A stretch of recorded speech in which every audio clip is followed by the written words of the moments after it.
या गरिमा मोहन जोशीपासून ते तेव्हातला सगळ्यात तरुण आणि नवीन कलाकार आनंद केले.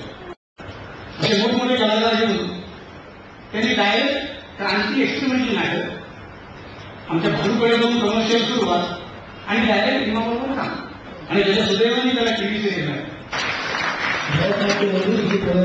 मी जेव्हा व्यक्त्याने बरली नाटक करत होतो तेव्हा पु ल देशपांडे यांनी पहिली रिहर्सल बघून म्हणाले होते की हा माझ्या पुस्तकातला गंधू.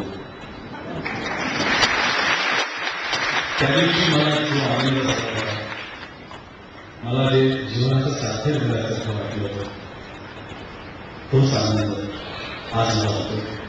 तिथे अजूनही माझी वाटचाल कायम केली. याच्यात मला काही खूप आता मला जे काही यश मिळालं ते माझे यश आहे वगैरे असं माझं काही डोक्यात नाही. मला त्याचा विचार करायचा नाही. मला माझ्या पुढच्या करिअरचा पुढच्या वाटचालीचा विचार करायचा. तुमचं प्रेम असंच चालू आहे. दोन प्रतिस्पर्धी वाहिन्यांवरती आलेल्या या दोन व्यक्तिरेखा परंतु त्या तितक्याच लोकांना आवडल्या आणि हेच अभिनयाचं यश आहे. अभिनय हा माध्यमाच्या देखील पलीकडे जाऊ शकतो.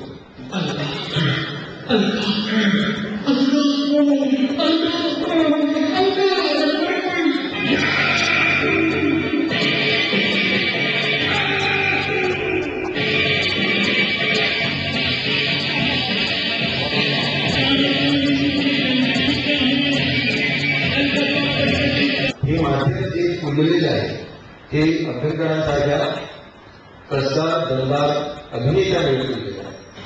अनंत या प्रवासाला 25 वर्ष पूर्ण होत आहेत.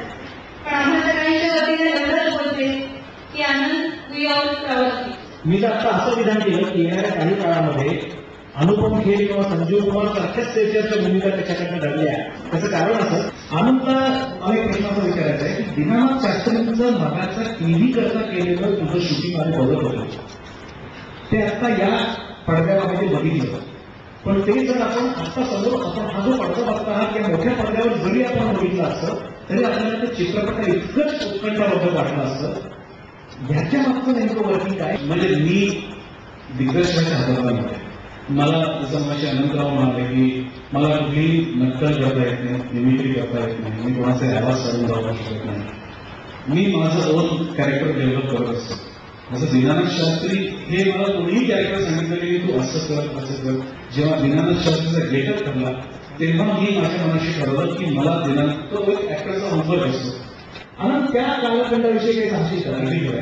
तेव्हा मी अगदी रांजळपणे कबूल करतो की मी पुण्यात आल्यामुळे आणि पुण्यात माझा आराधना रॉपर्स भरतनाट्य मंदिर आणि प्रयोगपणे या संस्थांमध्ये मी काम केल्यामुळे आणि या सगळ्या व्यक्ती ज्या आज आपण इथे उपस्थित आहेत त्यांच्या बरोबर काम केल्यामुळे मला खरोखर नाटकात काम कसं करायचं त्याची योग्य दिशा मिळाली, योग्य मार्ग दिसला. पण आता तुला ते सोडावं असं कुठेतरी कंडिशन मनामध्ये यायला इच्छा यायला तो क्षण नेमका कुठला होता?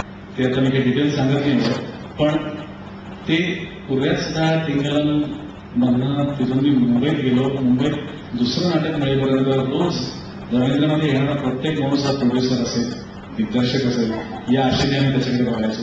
अगदी मीच नाही तर मोहन जोशी सुद्धा. मग रोज रात्री आम्ही काहीतरी वेगळा अजेंडा करायचो की आपण म्हणजे असं काम आलं तसं काम आलं आलेलं नसायचं, पण काही खायला मिळालेलं नसायचं. बरं घरी मागायचं तरी कसे जायचं? आता दोघांचंही लग्न झालेलं आहे. त्यांच्याकडे काय म्हणतात मला पैसे द्या, आम्हाला स्ट्रगल करायचं आहे तेही शक्यता नाही. पण मग कामं मिळवायची किंवा मोहन कुठेतरी कामं मिळवायचं मग ती एक नाईट मिळाली किंवा आम्ही लोक खूप मजा करायचो.